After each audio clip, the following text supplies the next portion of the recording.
Bonsoir. On va corriger les deux premiers exercices sur la dérivation. Et donc, d'abord, on commence par l'exercice 1, où on a la fonction f définie sur R de la manière suivante. Donc, pour x appartenant à R étoile, f de x égale x carré sinus 1 sur x. Et puis, f de 0 égale à 0.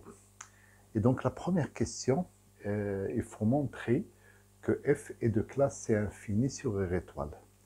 Donc, c'est le même raisonnement, l'utilisation des théorèmes généraux et des fonctions usuelles, que pour la continuité, pour démontrer la continuité et pour démontrer la dérivabilité.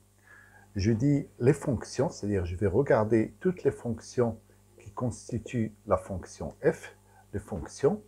Alors, j'ai d'abord x associe x au carré, x associe sinus x, et puis x associe 1 sur x. Donc, toutes ces fonctions sont de classe C infini sur R étoile, puisqu'on peut les dériver à l'infini. Par exemple, x carré, on la dérive une fois, ça fait 2x, après ça fait 2, après ça fait 0, et après on peut dériver autant de fois qu'on veut.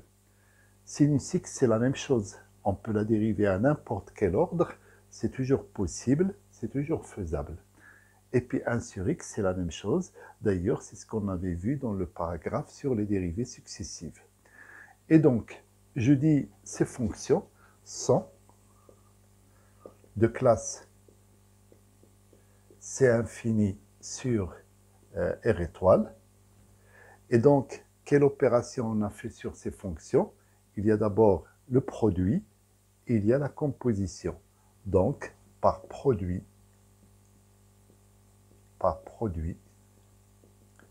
et composition, f est de classe C infini sur R étoile. Donc pour cette partie, elle est relativement simple. C'est le même raisonnement que pour justifier la continuité, la dérivabilité et pour justifier qu'une fonction est de classe C donnée ou bien C infini sur un ensemble donné. Voilà. Alors, ensuite, il faut étudier la continuité et la dérivabilité en 0. Et il faut voir s'il est déjà de classe C1 avant d'aller plus loin. Alors, la continuité en 0, eh bien, tout simplement, il suffit de calculer la limite en 0 et de voir est-ce que ça va donner 0, c'est-à-dire est-ce que ça va donner f de 0, dans quel cas il serait continu. Sinon, si ça ne donne pas f de 0, eh bien, il n'est pas continu. Alors, allons-y. Et là, on voit que c'est un cas classique, puisque quand x tend vers 0, 1 sur x tend vers moins l'infini ou plus l'infini, et on sait que la fonction sinus n'admet pas de limite à l'infini. Mais par contre, là, on est dans un cas particulier, puisque la fonction sinus, c'est une fonction bornée. Et là, on va le dire, quel que soit x appartenant à R étoile, sinus de 1 sur x est comprise entre 1 et moins 1. Et du coup, je peux multiplier les trois membres de cette inégalité par x au carré, comme x au carré est positif. Donc, x au carré est strictement positif. Donc, x au carré sinus 1 sur x est compris entre x au carré et moins x au carré. Or, limite lorsque x tend vers 0, de moins x au carré égale à la limite lorsque x tend vers 0 de x au carré égale à 0. Et donc, par le théorème d'encadrement,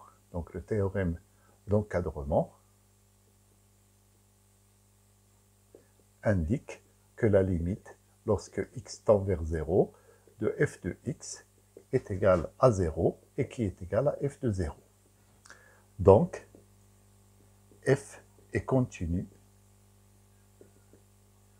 en 0. Voilà. Alors, je l'ai fait comme ça dans le détail, mais j'aurais pu dire que la fonction f est le produit de deux fonctions, l'une qui est bornée et l'autre qui tend vers 0. Et du coup, on peut utiliser dans ce cas un lemme de théorème d'encadrement qu'on a déjà vu qui dit le produit d'une fonction bornée par une fonction qui tend vers 0 donne une fonction qui va tendre vers 0. Voilà. Donc ça, on a déjà gagné la continuité. Maintenant, est-ce que f est dérivable en 0? Eh bien, pour voir ça, il suffit de former le taux d'accroissement de f autour de 0 et de voir est-ce que ça admet une limite finie ou non. Donc, on va former ce taux d'accroissement, donc f de x moins f de 0 sur x moins 0 égale, eh bien, je remplace x au carré sinus 1 sur x moins 0, donc je ne l'écris pas, sur x. Et donc, ça donne x sinus 1 sur x. Et là, on voit qu'on a la même situation. On a le produit d'une fonction bornée, qui est la fonction sinus, par une fonction qui tend vers 0. Et puis là, je vais dire, de la même manière,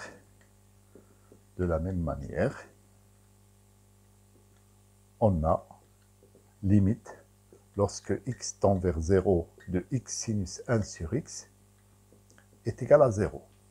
Et donc ainsi, le taux d'accroissement de f en 0 admet une limite finie, donc limite lorsque x tend vers 0 de f de x moins f de 0 sur x moins 0 est égal à 0. Et donc, ça veut dire que f est dérivable en 0 avec f' de 0 égale à 0. Donc là, ça pose aucun problème. Eh bien, on va pouvoir avancer, tout en sachant que si la fonction n'était pas continue, ça ne serait pas nécessaire de chercher la dérivabilité. Et si la fonction n'était pas dérivable, ça ne serait pas nécessaire de voir si elle est de classe C1. Donc il y a des étapes comme ça, et à chaque fois qu'on franchit une étape, eh ben, c'est comme dans les jeux, on franchit une étape, donc on peut passer à l'étape suivante et au stade suivant. Allez, maintenant la question qui se pose, est-ce que la fonction est de classe C1 en 0? C'est-à-dire, donc, classe C1, ça veut dire qu'elle est dérivable, donc c'est ce qu'on vient de vérifier, et puis, en plus, il faut que la dérivée soit continue. Alors bien sûr, pour voir la continuité de la dérivée en 0, donc continuité de f' en 0, donc je pose la question, et bien tout simplement, il faut d'abord connaître l'expression de f'. Donc ce qu'on va calculer ici, donc quel que soit x appartenant à R étoile, f' de x est égal, donc c'est un produit, donc il n'y a aucun problème à le calculer, 2x sinus 1 sur x, plus, donc x au carré, j'espère que vous avez bien révisé la partie sur le calcul des dérivées, des fonctions usuelles, et là, on voit une composition de deux fonctions, la fonction sinus et la fonction qui a x associé 1 sur x. Donc là, on va faire multiplier par moins 1 sur x au carré, c'est-à-dire la dérivée de 1 sur x, et puis la dérivée de sinus qui est cosinus appliquée à 1 sur x. Et donc, ça va donner 2x sinus 1 sur x. Donc celui-là, il n'y a aucun problème. En appliquant le même principe, on va voir que sa limite, ça va être 0. Par contre, on a ce terme-là, moins, les x carrés se simplifient, et on obtient cosinus 1 sur x. Alors déjà, la limite, lorsque x tend vers 0, de 2x sinus 1 sur x égale à 0, là, ça ne pose pas de problème. Par contre, c'est pour celui-là qu'on aura des problèmes. Puisque d'un côté, je suis obligé de distinguer les deux cas. X tend vers 0 moins de 1 sur x, ça va faire moins l'infini. Donc là, quand x tend vers 0 moins, ce terme-là tend vers moins l'infini. Et la limite, lorsque x tend vers 0 plus, de 1 sur x est égal à plus l'infini. Et on sait que la fonction cosinus n'admet pas de limite à l'infini. Donc ça, c'est un résultat qu'on a déjà vu. Et donc, là, il y a un blocage. La dérivée n'admet pas de limite en 0. Donc f' n'admet pas de limite en 0. Et donc, évidemment, il n'est pas continu en 0. Donc, f' n'est pas continu en 0. F' n'est pas continu en 0, puisqu'il n'y a pas de limite. Et donc, f' n'est pas, c'est pas f'. Je vais mettre la conclusion finale, quelque part. Donc, je peux dire, alors je peux effacer déjà l'énoncé de l'exercice. Et je peux dire, donc la conclusion.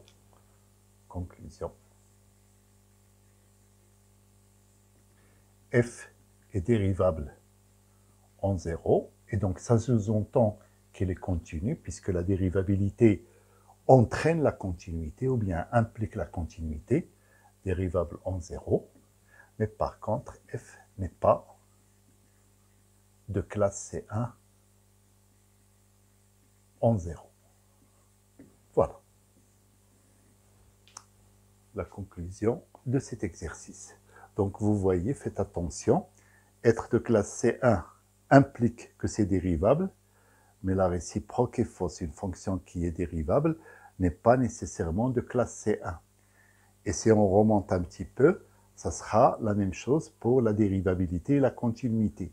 Une fonction qui est dérivable, elle est nécessairement continue, mais la réciproque est fausse. Une fonction qui est continue n'est pas nécessairement dérivable. Voilà.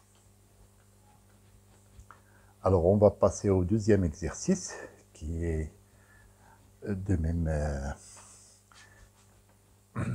la même catégorie.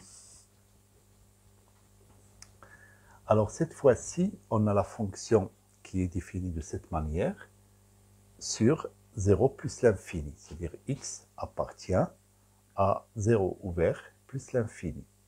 Donc, la fonction n'est pas définie en 0.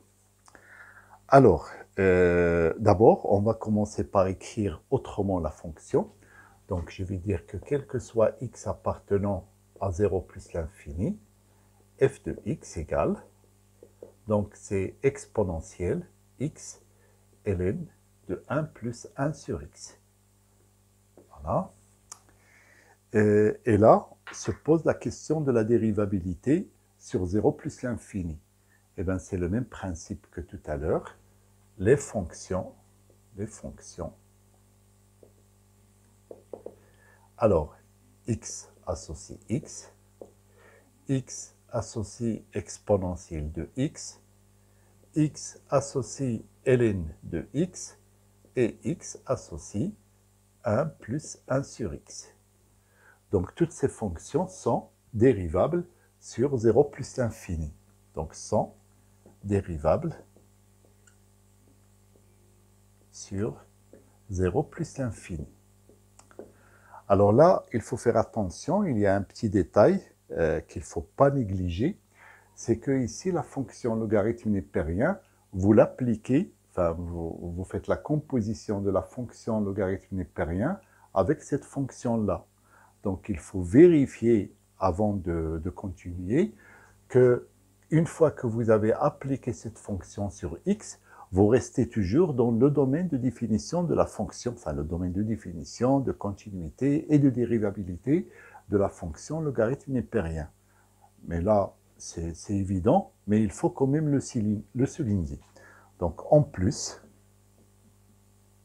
quel que soit x appartenant à 0 plus l'infini, 1 plus 1 sur x est strictement positif.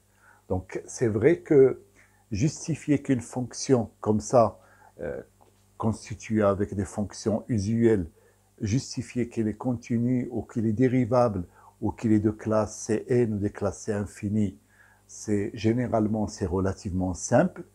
Ceci dit, il faut toujours faire attention à ces petites nuances, surtout quand il y a une composition. Quand il y a une composition, il faut toujours vérifier que le résultat que vous allez obtenir en appliquant la première fonction, celle-là, va appartenir au domaine de définition ou de dérivabilité ou de continuité de la deuxième fonction. C'est le cas ici, donc il n'y a aucun problème. Pardon. Alors, donc, par produit et composition, f est dérivable sur 0 plus l'infini. Alors, je ne l'ai pas dit, mais c'est évident et c'est pas très important. Il y a aussi une composition de la fonction exponentielle avec cette fonction-là.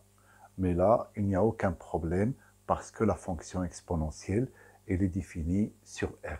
Donc, ça ne pose aucun problème. Et puis même ça, puisque j'ai dit la fonction exponentielle, elle est dérivable sur 0 plus l'infini, et bien là, cette expression-là reste quand même strictement positive. Voilà. Alors, il faut calculer la dérivée. Donc là, vous avez la dérivée, il suffit d'utiliser la formule de la composition. Donc, je vais vous laisser le soin de le faire. Je vous donne uniquement le résultat pour pouvoir le vérifier. Alors, j'obtiens, quel que soit x appartenant à 0 plus l'infini, f' de x égale, alors, à ln de 1 plus 1 sur x, moins 1 sur x plus 1, multiplié par, bien sûr, exponentielle de x ln de 1 plus 1 sur x. Alors, vous voyez bien que si vous appelez cette fonction u de x, donc quand vous calculez, c'est un produit, donc vous dérivez d'abord le x, donc ça va vous donner ln de 1 plus 1 sur x, et puis après plus x, multiplié par la dérivée de cette fonction. Et quand vous allez calculer la dérivée de cette fonction, vous aurez moins 1 sur x au carré devant, la dérivée de ça, multiplié par 1 sur ça. Et donc avec un petit calcul, et en essayant de ne pas faire d'erreur, en simplifiant l'expression, on va tomber sur cette expression-là. Voilà, donc pour la première question. Alors après, il faut montrer qu'on peut prolonger par continuité la fonction f en 0. Alors vous voyez la différence par rapport à l'exercice précédent. L'exercice précédent, on a donné f de 0 et on a demandé de démontrer que f est continu en 0. Donc ça, c'est une façon de faire. Et l'autre façon de faire, c'est de ne rien dire pour 0 et de dire, voilà, il faut prolonger la fonction par continuité en 0. Et donc, ce qu'il faut faire, il faut calculer la limite de f en 0. Donc là, on va calculer la limite lorsque x tend vers 0 plus. Alors, je le précise, puisque du côté moins l'infini 0, la fonction n'est pas définie. Et donc, de f de x. Voilà. Alors, je vois tout de suite que ça va donner une forme indéterminée, puisque quand x tend vers 0 plus, ça tend vers plus l'infini. J'applique le logarithme, ça tend toujours vers plus l'infini, et je multiplie par 0, donc je tombe sur une forme indéterminée. Alors, pour lever l'indétermination, je vais un petit peu transformer l'expression. Donc là, je fais x ln de 1 plus 1 sur x égale, Et donc, la première chose que je fais, c'est de mettre au même dénominateur. Donc, x ln de x plus 1 sur x. Et donc, ça me donne x, x, et je développe ln de x plus 1 moins x ln de x. Voilà. Alors, je vais tenter ma chance cette fois-ci. Alors, je fais la limite d'abord en 0. Donc, quand x tend vers 0, x tend vers 0, c'est évident. Et puis, x plus 1 tend vers 1. Et quand j'applique le logarithme, ça tend vers 0. Donc là, 0 fois 0, il n'y a plus d'indétermination, il n'y a pas de problème. Donc là, limite, lorsque x tend vers 0 plus de x ln de x plus 1 égale à 0. Et là, j'ai toujours la forme indéterminée, puisque en 0 plus, le logarithme népérien tend vers moins l'infini. Donc j'ai 0 fois moins l'infini. Mais là, je reconnais un cas particulier des croissances comparées. Et donc que je peux appliquer. Donc et là, je dis la limite, lorsque x tend vers 0 plus, de x ln de x, c'est égal à 0. Et là, c'est par croissance comparée. Donc c'est un résultat qu'il faut connaître. Et puis même, on s'est offert le confort de le démontrer. Et donc, il faut aussi connaître la démonstration. Mais bon, quand c'est nécessaire. Mais généralement, on peut l'appliquer comme ça. Et donc, du coup, je peux effacer ça. Donc, ainsi,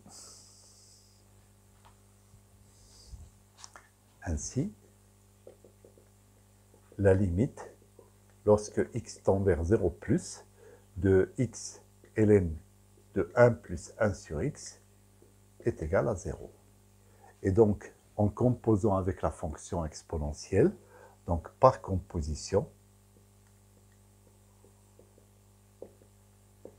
la limite, lorsque x tend vers 0 plus, de f de x est égale à exponentielle de 0, c'est-à-dire 1. Et donc voilà, la fonction admet bien une limite finie en 0. Donc on peut la prolonger par continuité. Et là, il y a deux écoles, comme j'ai eu déjà l'occasion de le dire. Soit on garde le même nom et on dit tout simplement f de 0 égale, soit on donne à la fonction un autre nom. C'était le choix qui a été pris dans cet exercice. Donc là, on définit f avec un petit chapeau comme ça, sur 0 plus l'infini cette fois-ci, et le 0 est inclus, par, et donc f chapeau de x est égal à f de x si x strictement supérieur à 0. Donc petit f, c'est tout simplement, ça va être la restriction de f chapeau à l'intervalle ouvert 0 plus l'infini. Par contre, pour 0, f chapeau de 0, ça va donner 1. Voilà. Donc, voilà, ça répond à la question. Et effectivement, on peut prolonger la fonction par continuité en 0. Alors, maintenant, on va voir le problème de la dérivabilité. Une fois que cette fonction est définie en 0 et continue en 0, eh bien, on va se poser la question, est-ce qu'elle est dérivable en 0? Et donc, comme dans notre exercice, il suffit de former le taux d'accroissement et de chercher la limite de ce taux d'accroissement en 0. Alors, allons-y. Donc, f de x, enfin f chapeau de x, moins f chapeau de 0 sur x moins 0. Donc, égal. Alors, à exponentielle de x ln de 1 plus 1 sur x, moins, alors f chapeau de 0, donc c'est 1, et puis sur x. Alors, déjà, c'est une forme indéterminée, puisque quand x tend vers 0, on a vu que cette expression tend vers 0, et donc ça fait 1 moins 1, Ça fait 0 sur 0. Mais là, on peut remarquer, comme cette expression tend vers 0, on peut remarquer qu'on a là un équivalent classique. Alors, je fais un petit rappel de cet équivalent. Soit on peut le dire de deux manières. Soit on peut dire que c'est un équivalent classique, soit on peut dire que c'est une limite classique. Alors, je vais utiliser plutôt l'équivalent. Donc, un petit rappel. On sait que exponentielle de u moins 1 est équivalent lorsque en 0 à u. Et donc là, on dit, le u, ça va être toute cette expression-là. Alors, on va dire comme x, comme la limite, lorsque x tend vers 0 plus de x ln de 1 plus 1 sur x est égal à 0, alors exponentielle de x ln de 1 plus 1 sur x moins 1 est équivalent en 0, est équivalent à x ln de 1 plus 1 sur x. Voilà. Et donc, le taux d'accroissement de la fonction f, chapeau, moins f de 0 sur x est équivalent. Et du coup, le x se simplifie avec x. Donc, il est équivalent en 0 à ln de 1 plus 1 sur x. Et là, ça devient plus simple puisque on a obtenu un équivalent simple qui est cette fonction. Et donc, il suffit de chercher sa limite en 0. Limite, lorsque x tend vers 0 plus de ln de 1 plus 1 sur x, eh bien 1 sur x tend vers plus l'infini. Ln de plus l'infini, ben ça va faire plus l'infini. Et donc, ainsi, limite, lorsque x tend vers 0 plus de f chapeau de x moins f chapeau de 0 sur x moins 0 est égal à plus l'infini. Eh bien, c'est dommage. On ne trouve pas une limite finie. Bon, les choses sont comme ça. Donc, on va faire notre déclaration. Cette fonction, bien sûr, elle est définie et continue en 0, mais malheureusement, elle n'est pas dérivable en 0. Donc, f chapeau n'est pas dérivable en 0.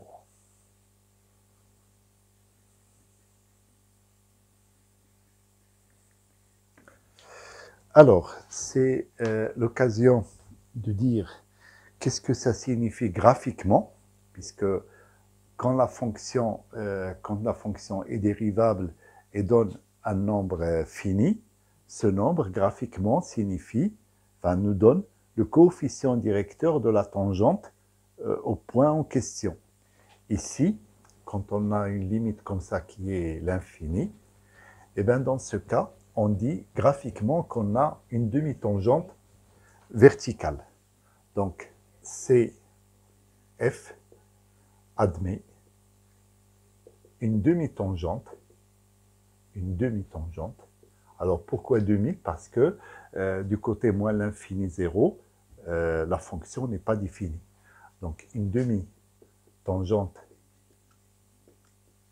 verticale au point d'abscisse 0. Et là, je vais donner une illustration graphique.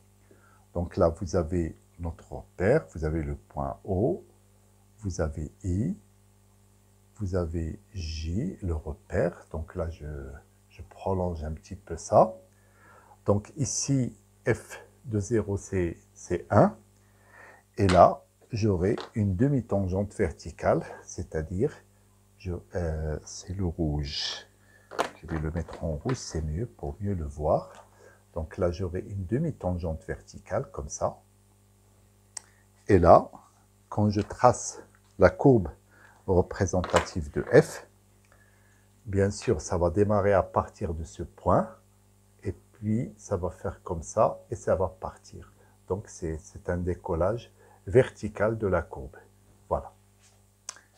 Ok. Donc à bientôt pour la correction des exercices suivants.